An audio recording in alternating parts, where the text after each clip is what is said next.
Hi guys, welcome back to our channel Trading for Beginners. In today's video, I'm going to show you how to set up AI signals on your TradingView account. So, without further ado, let's jump right into the video.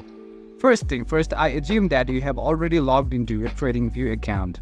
After logging in, you will see this kind of interface on your screen.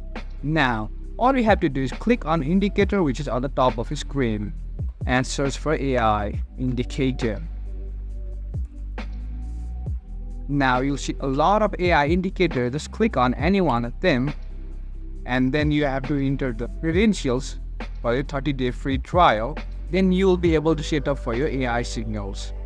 That's it for today guys. If you find this video helpful, then don't forget to give thumbs up, comments and feedbacks will be appreciated. Subscribe to our channel and don't forget to hit the bell icon so that I can come up with new videos like this.